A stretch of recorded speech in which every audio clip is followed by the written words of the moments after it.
Good evening, everyone. Kavod Arav, how are you? Hashem, thank you. Okay,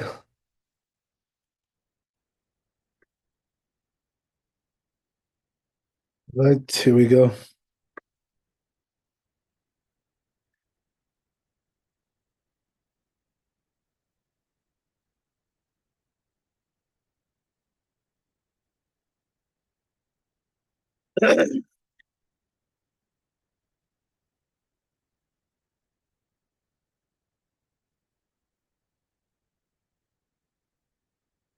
Okay.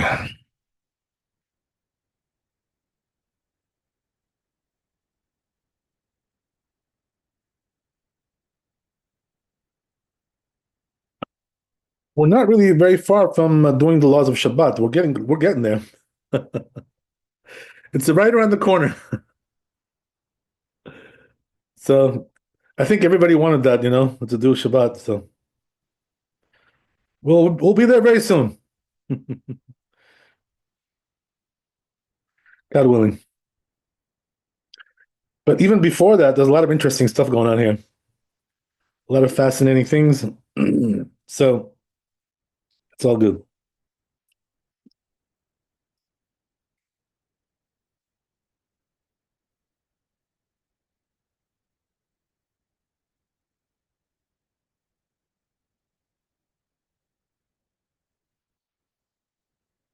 Okay, fantastic.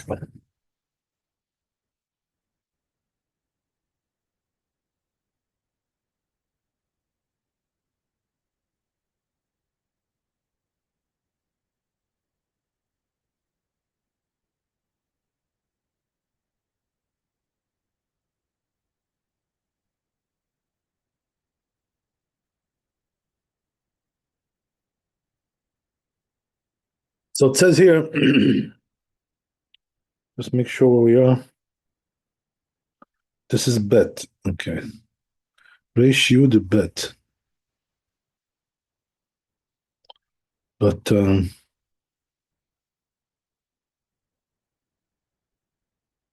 don't know how this is still up. This should be down, I think. We're way past this already. Yeah, for sure. This has got to go down. Okay.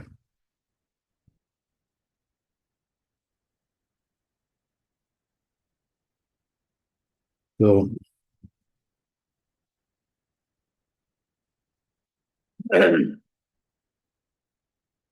right. So we talked last time we did Tet. So we'll continue from Yud.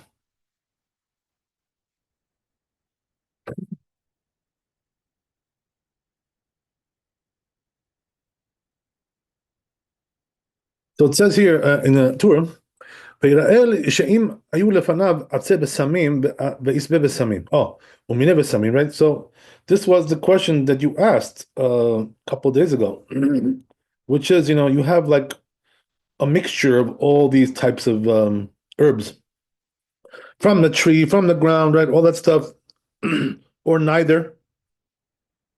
Right? So the question was, right? What do we bless there? So I think I answered you guys that we go according to the majority. But the thing is, the problem is like this. How do you really gauge the majority when it comes to this? In other words, when it comes to foods, it's very easy to gauge the majority, more or less. You see what the majority is. But when it comes to scent, how do you gauge the majority? So because of that, it's very hard to gauge that. So therefore, the Paskins over here that you should say mineh v'samim, this because it covers everything.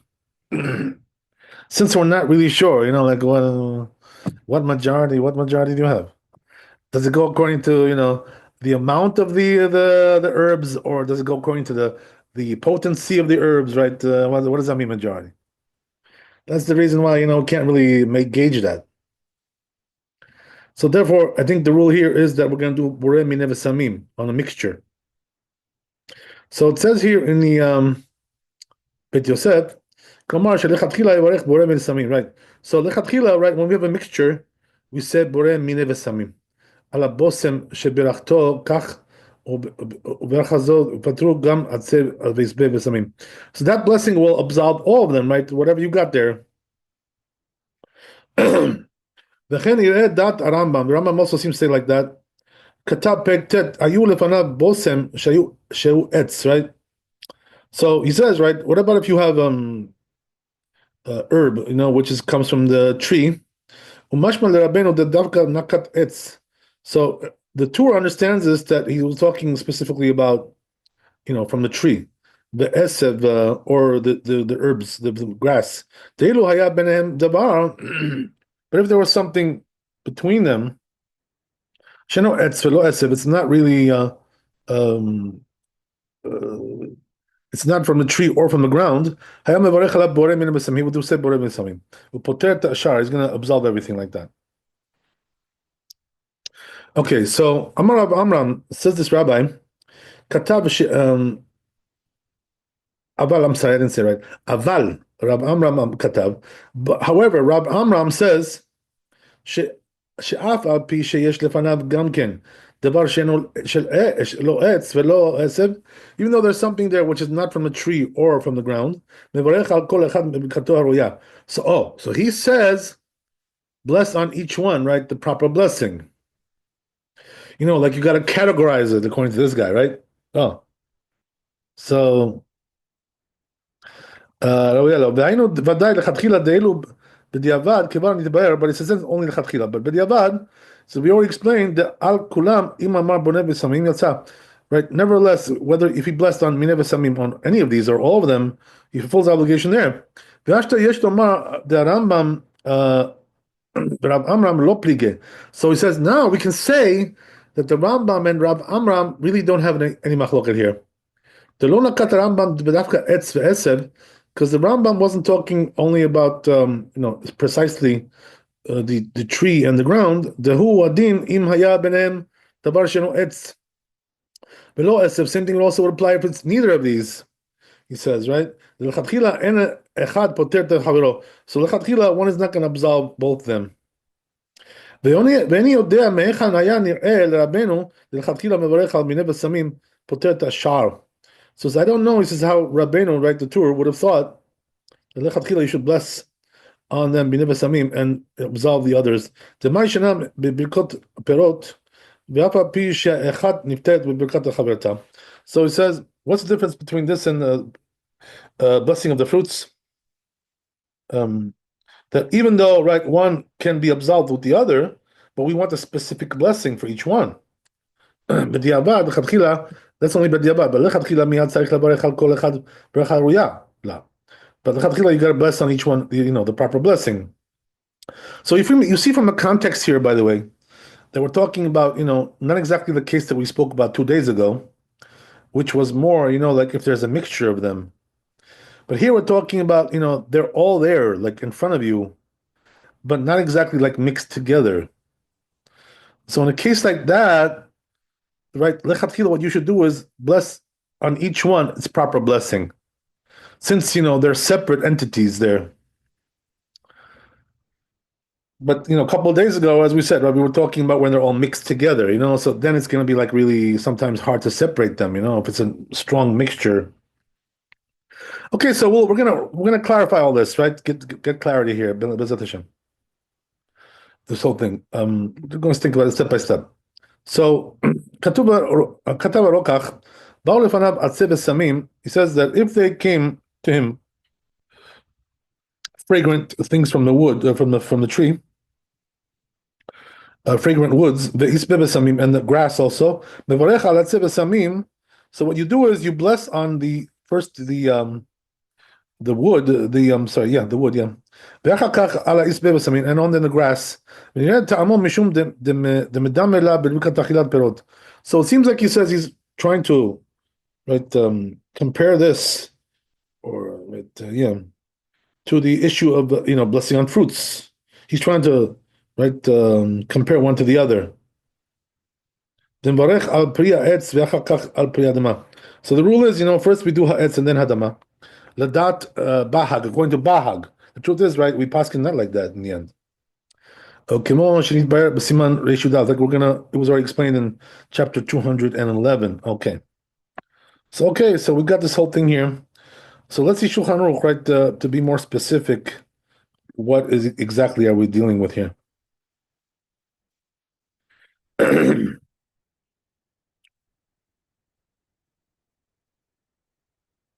So says Shulchan Aruch, "Hayu lefanav atzeh besamim, isbe besamim, mene besamim." Right? He's got all of them, right? The tree, the ground, right, and also the other stuff.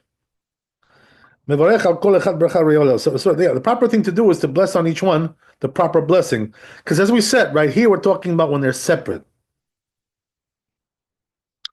So you can still do that, They're not really mixed up together.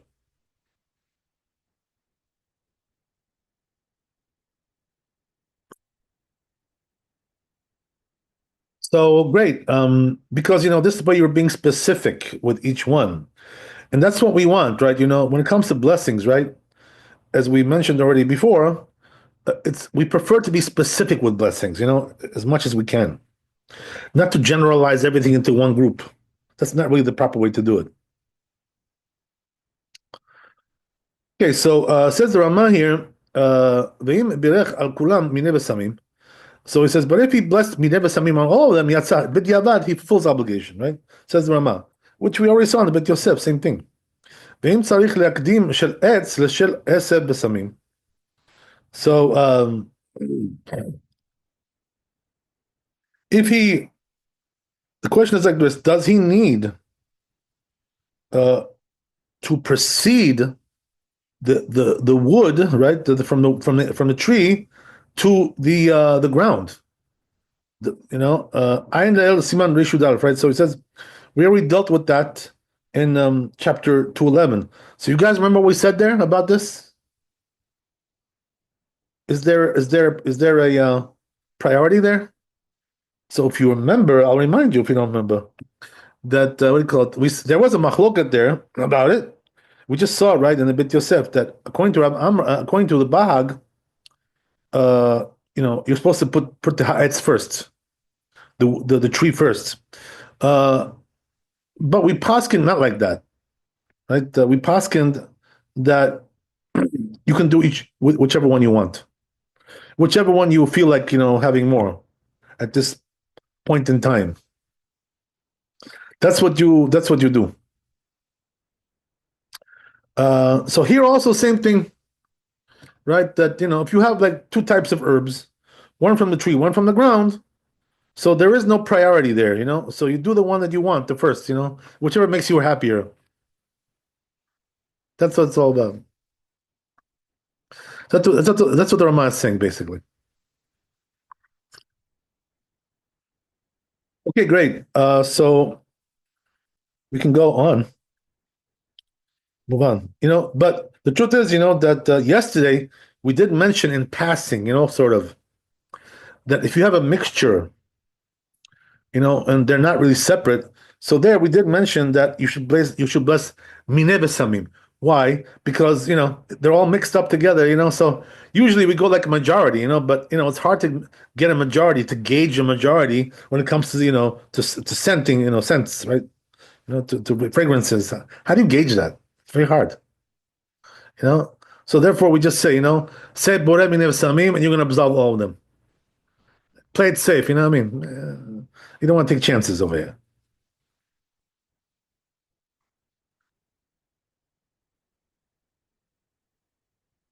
But I think that right.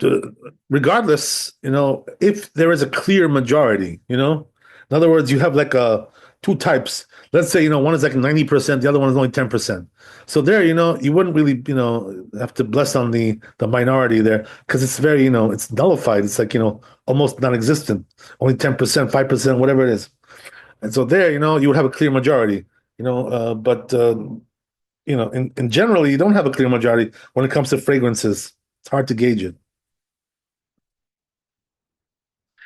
Okay, great. So let's move on to Yud Aleph.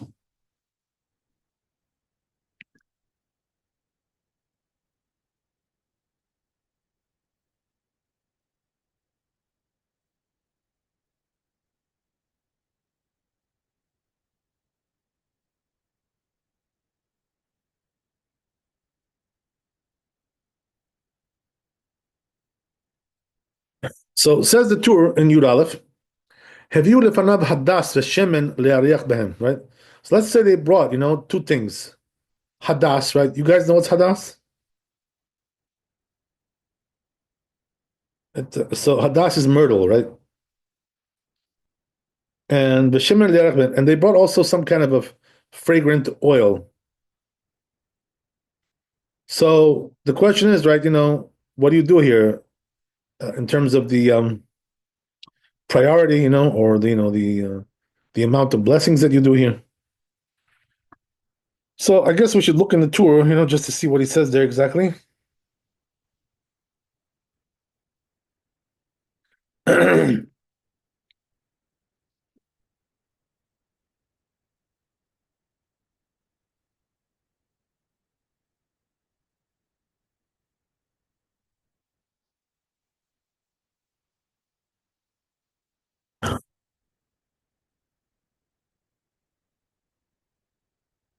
So it says the Tur like this. Then birkotem shavot, right? So in other words, these two things, the blessing is not equal to both of them, they're not identical. Kegon shemen aparsimon. For instance, let's say you have right the balsam oil, right, that we spoke about yesterday or the 2 days ago. Shena echad poter chavero. So there, right, in the case like that, one is not really going to absolve the other. There's a different blessing for each one. So Bet Shemai omrim mevarech al Hashem v'chozer mevarech al das. So Bet Shemai says the oil you bless before the myrtle. Priority. Bet Hillel omrim mevarech al adas techila velachar Bet Hillel. So Bet Hillel says no, the myrtle comes first. So it says right, halacha is like Bet Hillel. Rav Alfas gores merech al Hashem poter tadas. So the Rif, his text in the Gemara says like this: you bless on the oil and absolve the myrtle. So it's a little bit different than what we saw before. ולפי זה ערב במשחה כבישה. כברכתו בורא עץ בשמים. So according to this, he says, we're talking here about olive oil, So the blessing is identical for both of them. So there's no reason to make two blessings. So therefore, in a case like that, the Rif says, right, you bless on the oil and absolve the myrtle. It's covered. So, Shebirkato bore atzeh v'samim. The blessing is atzeh v'samim. Kemo adas, just like the myrtle. V'chol perushim emet em. So he says these are all true. In other words, there's no mistakes over here. It's just different scenarios. All these opinions here. V'chol perushim emet. So he says, therefore, the rule is like this: if the blessing is equal to both of them, so he says you gotta do first the myrtle and then the oil. Not then the oil, absolve the oil.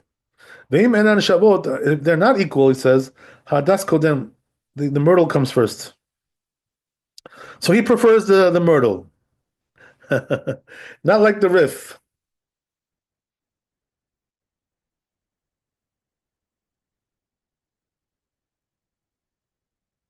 But let me just get this clear here.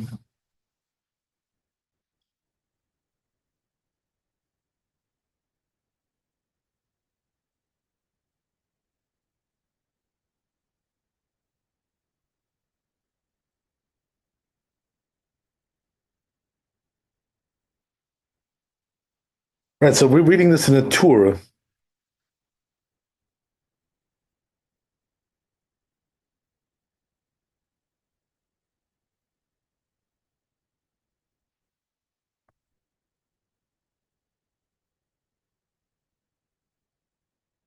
So that's the way the Tur paskins. That's what it is, basically. So he doesn't paskin like the Rif, because the Rif says that the oil takes is priority over the hadas, the myrtle. All right, we'll see what's halacha. God willing, we're almost done with this chapter.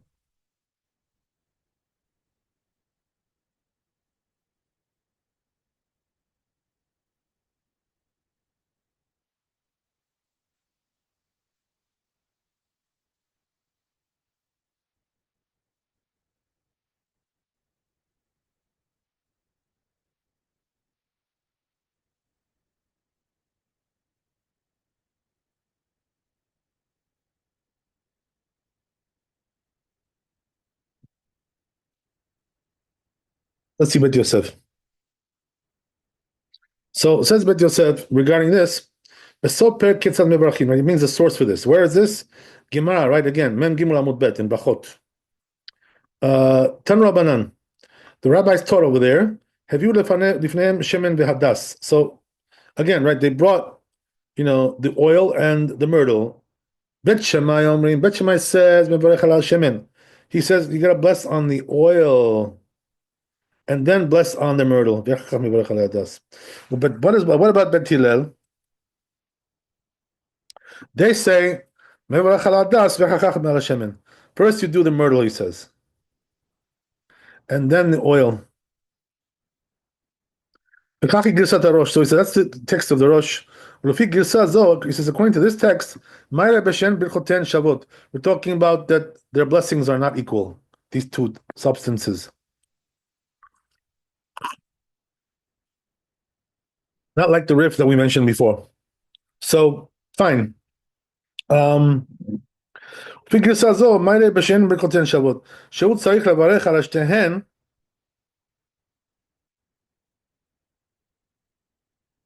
That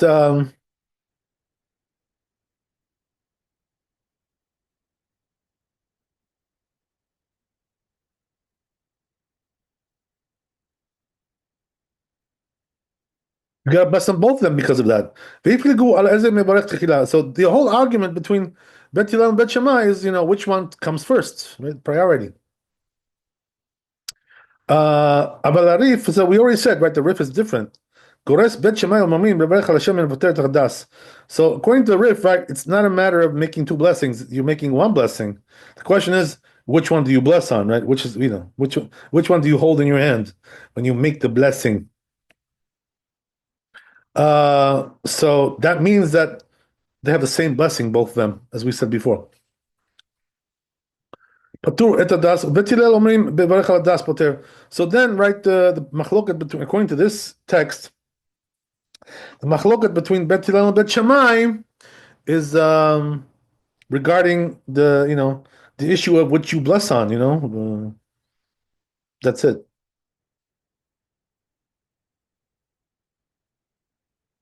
Okay, great. And you absolve the other.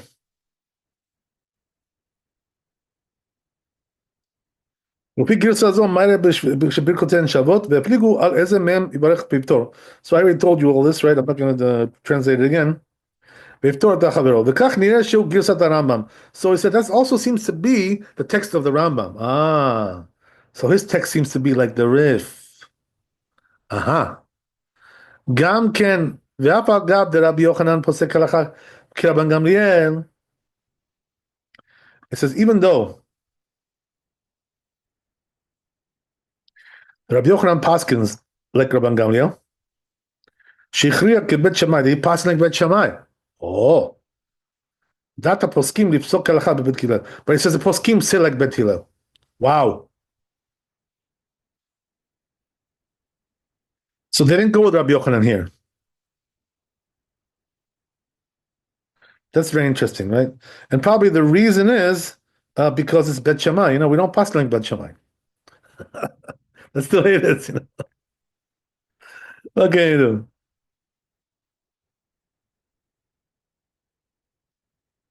Okay. Data poskim lehem. So then he says, "Ve'ashta mash katav Rabbeinu v'Rav Alfas." So he says, "Now that which Rabbeinu, right, which is the tour, and also the riff, mevarech al shemen, that they said you bless on the oil, and you absolve the myrtle." Resha de Braita knakat kebet Shammai, kebet Shammai gores. So he says the beginning of this Braita, that's where he took this from.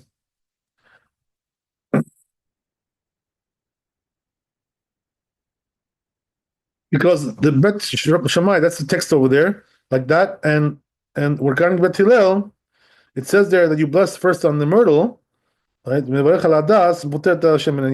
you absolve the oil. So he says there's no difference between him and the Rosh. al zeh ve'achar kachem yorech al zeh. Except for the fact that the Rosh says you need two blessings, and the Rif is only saying one. Right? Okay, like we said. So that's what Rabbeinu wrote, the Torah. Perushim emet. So that's what he said, right? The Torah, that these are all true. So in other words, meaning that even though they have a different text in the Gemara, but each text, right, has its own application in the halacha.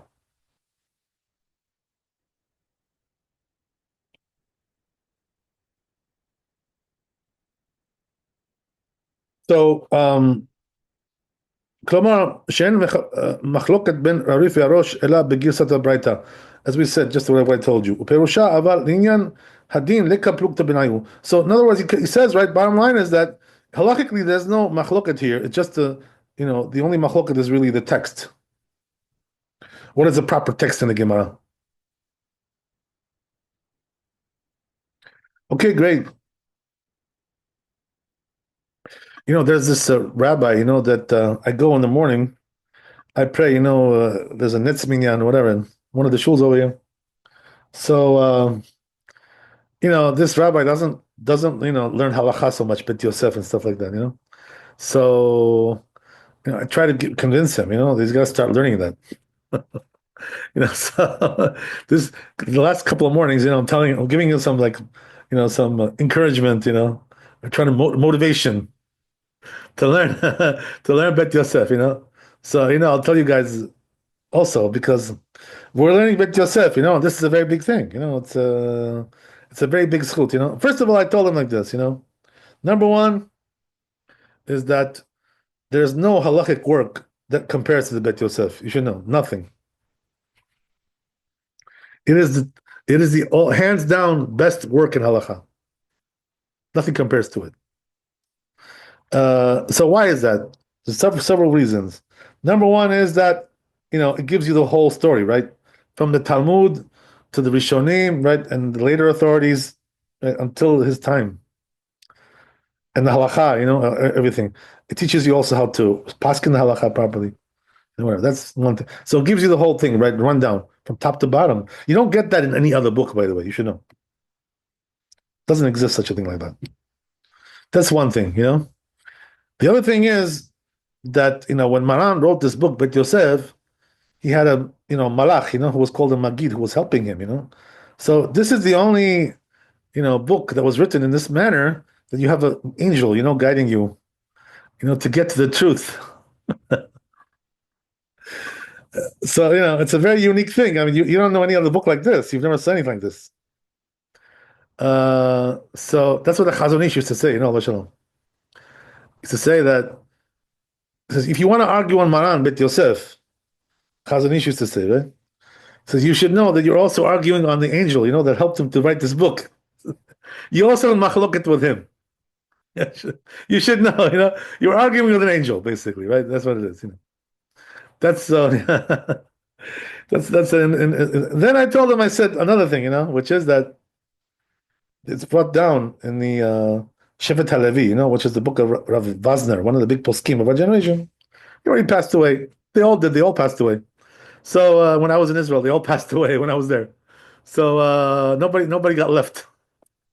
So all the big guys passed away, So what happened was, right, that he writes there that he says the Chazon Ish started to learn Bet Yosef when he was 18. So he was Ashkenazi. You know what I mean? So the guys in Bnei Brak, he lived over there, in Bnei Brak, they laughed at him, they mocked him, and they said, this guy's learning Bet Yosef instead of learning Gemara, right? So they said, he's going to be probably like a school teacher, it's going to be like, one of those guys, no big deal. So then, right, it says, right, in the end, what happened was, because he started to learn Bet Yosef, he became their Rebbe in halacha. They were all coming to ask him questions in halacha. That's very much what it is. So that's the thing, when you learn Bet Yosef, you become expert in halacha. What does that mean? To paskin halacha also. You learn how to paskin halacha. That's the thing, That's why the Chidah writes that whoever didn't learn Bet Yosef is not allowed to paskin halacha. Asur. Not allowed to. And So it's a very, very important work. It's the best work that there is. Nothing compares to it. Believe me when I tell you. No, nobody comes even close. That's pretty much what it is. It's like leaps and bounds above everything else. So Baruch Hashem, we're lucky. We're learning this great work. Nothing compares to it really. Uh, Also, another interesting thing. I was told by one person in Israel. He told me, that the Gaon of Vilna, who was one of the great rabbis, of the later authorities, he wanted to do like a new Bet Yosef, the new Bet Yosef, you know what I mean? So apparently, right, he asked him in Shemaim, if he was allowed to do this. So they told him, and they answered him in Shemaim. They said, "We don't give you permission. I'm sorry. There's only one Bet Yosef. That's it. Once it's been done, nobody else can do it anymore."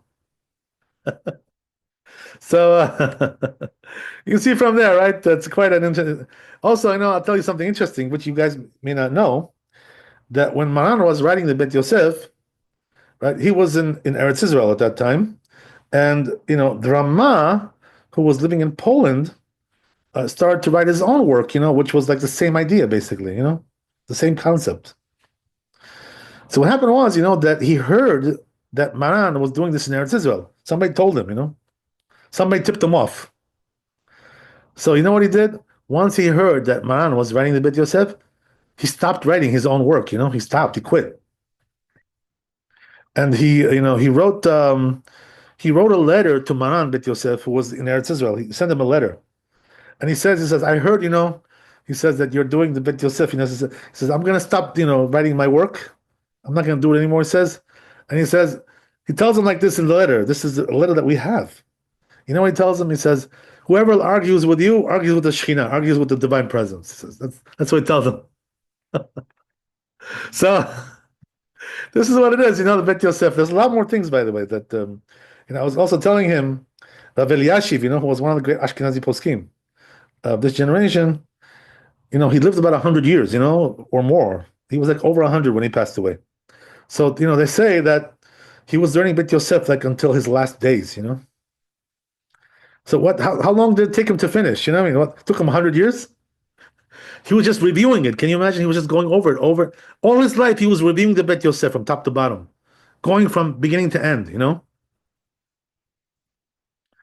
Uh, so they say, like until his last days, he was still learning Bet Yosef, like in the order.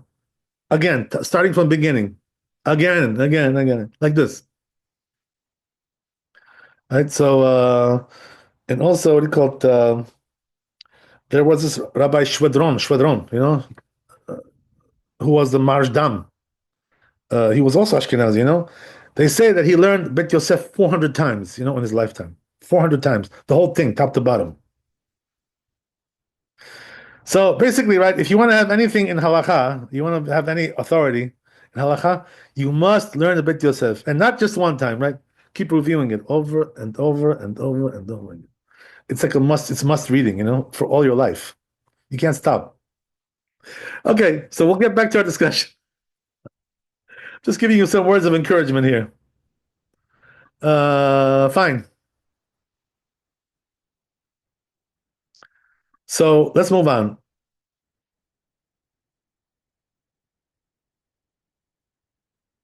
Yeah, we're pretty much done here with this Bet Yosef here. Uh, yeah, we're done.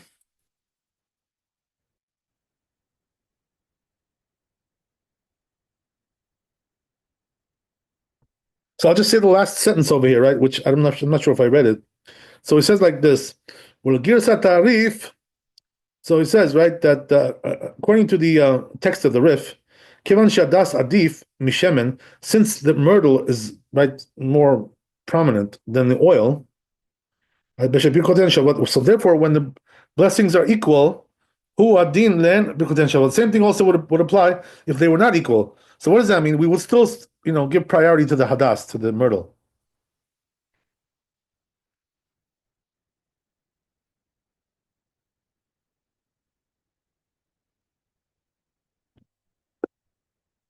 By the way, I'll tell you guys a little right, introduction into the laws of Shabbat. It says over there in the laws of Shabbat, Shulchan Aruch, that when you make Havdalah, right, we use fragrances, right, herbs. So, according to Shulchan Aruch, which is the preferred fragrance for Havdalah? You guys know?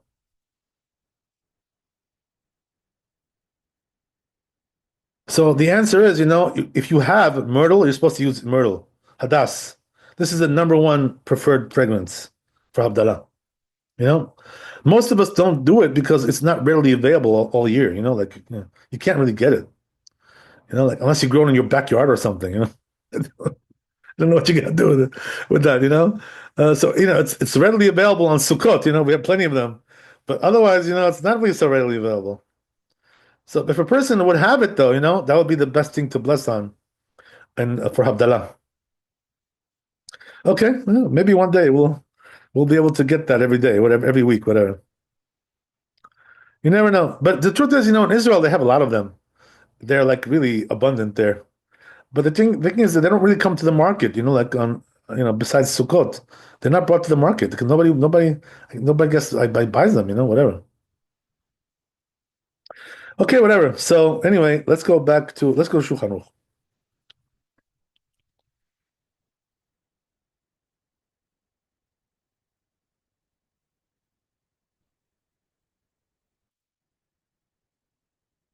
Hadas is supposed to have like very good spiritual qualities. That's why we prefer that to any other fragrance.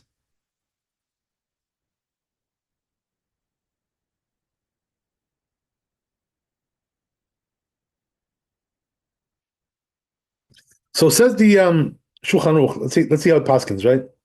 Have you lefanav hadas v'shemen le'ariach ben? Right? So they brought right hadas and also the oil to right to smell them. Im birkotem shavot. If the blessing is equal, mevarach hadas. So there you go, right? The hadas comes first. So he paskins like the Rif, not like the Rosh, because the Rambam I think is also with him, right? That's what we said. So therefore he paskins like the majority, right? Upoter tashemen, right? And he absolves the oil if the blessings are equal. When are they equal? For instance, right? If it's olive oil, right, that would be equal. But if they're not equal, mevarech al hadas tchila, right? Then you bless in the hadas first. So in other words, the hadas is the top honcho here, right? It's number one priority. Same thing on Shabbat as we said, right? So there you go, right? It all matches up. Okay, great. That's the story.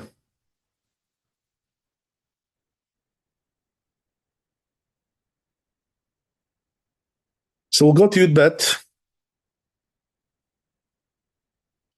Oh, so now we're getting to incense, right? Which is like sort of a lost art, right? People don't really have so much incense today. In the old days, they used to like, burn it in the house. So the whole house, had like this beautiful, beautiful scent. The good old days.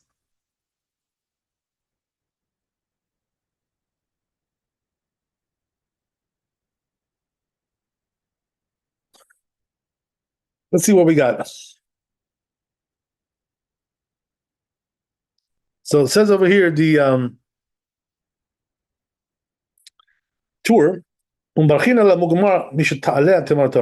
So it says, when do we bless on the incense for the fragrance, right? Once the smoke starts to rise, that's when we bless on it. So not before that, right? That's what he's saying. You need to have that column of smoke coming up. Otherwise, it's too early, I guess that's the idea. It's not so potent yet. So fine. So says Bet Yosef regarding that. Uh, he brings the source, Mem Gimel Amud Aleph, same thing, right? In Brachot. So it says over there, Mimatai Mevarchin al Areach. When do we bless on the fragrance, right? Mishatale Timarato. So he's talking about the incense. Once the column of smoke goes up, that's when you bless. Amar Rabbi Zera, v'halo ka'arach. Ah, so right, Rabbi Zera asked a question, but he hasn't smelt it. That's interesting. I don't know what that means exactly. Oh, okay, I see. I see. Okay. So he's trying to say, right, the sequence is wrong. In other words, he should bless only after he smells it. That should be the criterion. You know, why? What do you care about the column of smoke, for God's sakes? When you smell it, you should bless it then. That's what he's asking. So fine. What's the answer?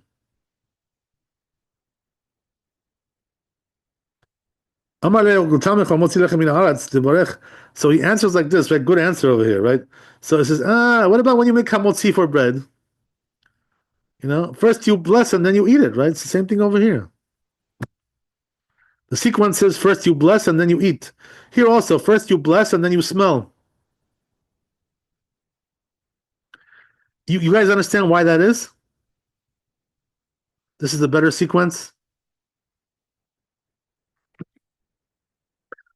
So the answer is like this, that if you smell it or you eat it before you blessed, that means you enjoyed it, before the blessing, and that was already not allowed. So therefore, that's the sequence, right? The sequence should be first you bless and then you enjoy it. That's what we're trying to say over here.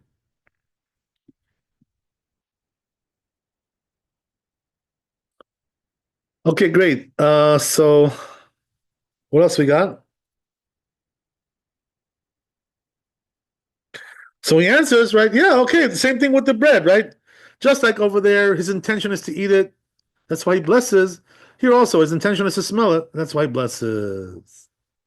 Same thing. Okay, sounds good to me. So we got like two more, So we may be able to finish it tonight, ladies. Okay, we'll try. I can't promise you, but we'll try.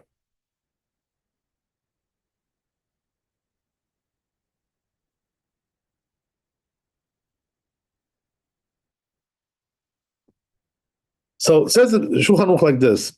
Right, as we said, you bless on the incense, right? When do you bless? When you see the column of smoke coming out. That's before the smell actually comes to your nose, right? But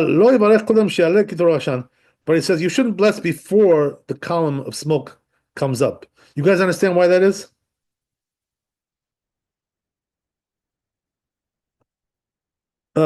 Because it's too risky, When you bless too early, it may come out to be like a blessing in vain. Because, what about if something, happens, right? And it doesn't come up. Maybe it'll get, some water spilled on it, and it'll never come up, whatever, God knows. So therefore, you shouldn't do too early. So wait till the column starts rising, because then it'll get to you. Your nose will receive it, right? Eventually, right? It'll get to your nose. But if it didn't come up, who never knows? Maybe it'll get foiled.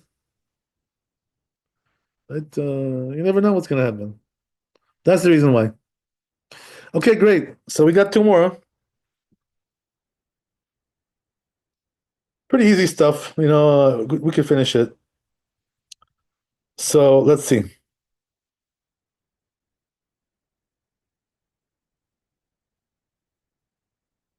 So it says you'd bet. You'd Gimel, I'm sorry. Oh, I went wrong place.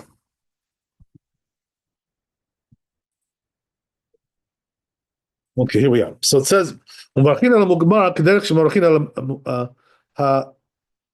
המגמר, או אם היה בן בעין."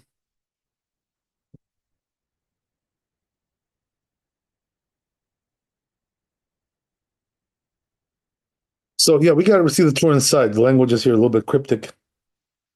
So I'll look at the Torah. Right. So it says the Torah like this: "Mevarachin al mugmar." We bless on the incense, right? Like we bless on the mitgamer. Im hayab ba'ain. If it was right, so we'll see what that is. Im hu etz. So, in other words, if it was something like a fragrant wood, has to be in its original form. Imhu etz mevarech boreh atzeh v'samim. So you will bless atzeh v'samim. Ve'imhu esed boreh. So in other words, he's telling you like this, basically, right? That there are types of incense which come from the tree, and there are those that come from the ground.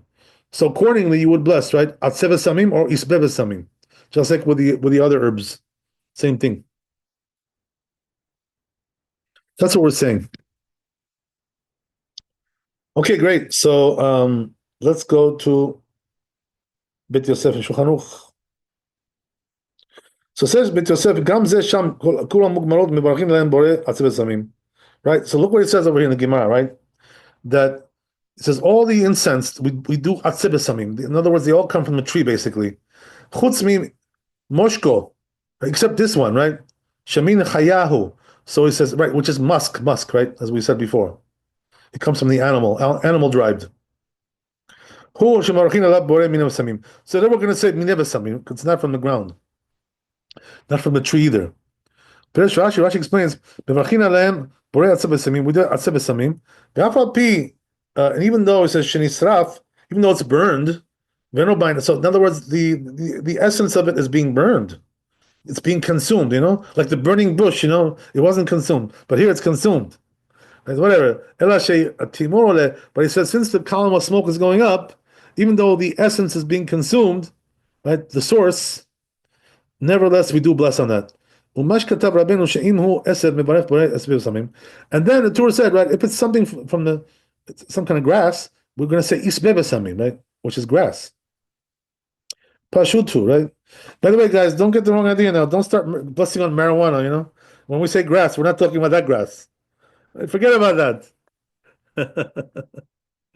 The truth is, marijuana doesn't have a good smell. So there's really nothing to bless on. I think it's pretty disgusting. Whatever, my humble opinion. Look at it. Smells like skunk. Oh my God. How are you gonna bless Okay, them? I like that. I like that analogy. It's pretty bad. I have neighbors that like smoke downstairs, like on the 7th floor here. And when it comes up, like to my floor, I'm like, oh my God, it came up again. Oh Lord. Can't stand it. Terrible. So we're not talking about that grass. Forget about that. Okay. So after all, you have to enjoy it, Okay, so let's see Shulchan Aruch.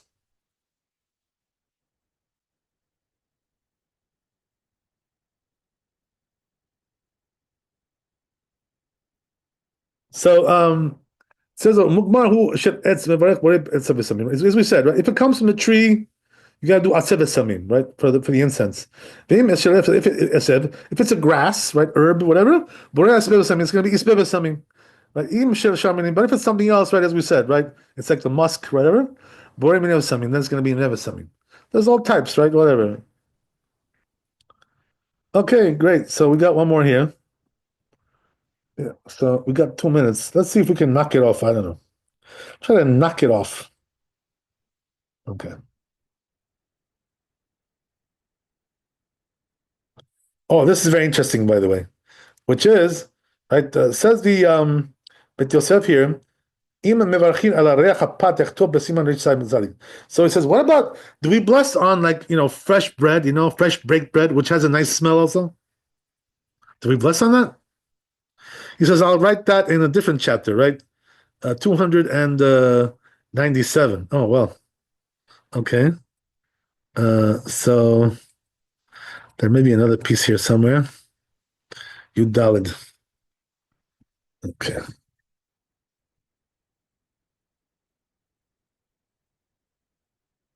This one.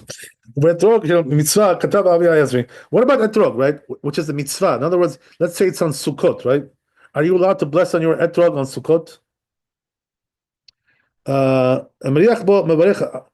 Right? So it's according to Avi Ezri, you're supposed to bless on that.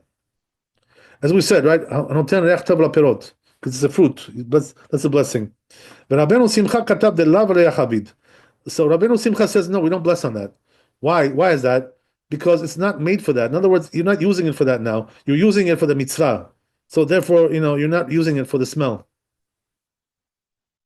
Um, so it's designated for the mitzvah at that point, which we call like muktzeh. It's muktzeh for the mitzvah. Set aside for the mitzvah. So he brings you the sources over here, right?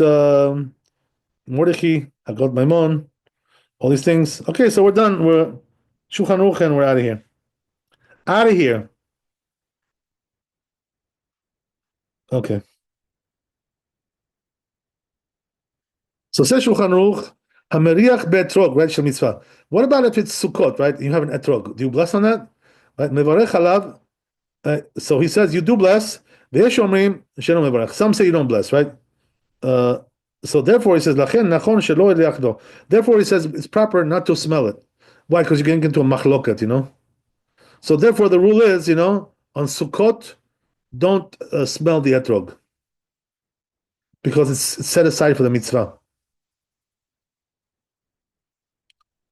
Perhaps, if you bought an extra one, to smell from, that would be okay. You know what I mean? Usually people don't do that. They don't pay extra ones for smelling. They're very expensive as it is. So, nobody's crazy, right? We didn't lose our mind. So we're not going to do that.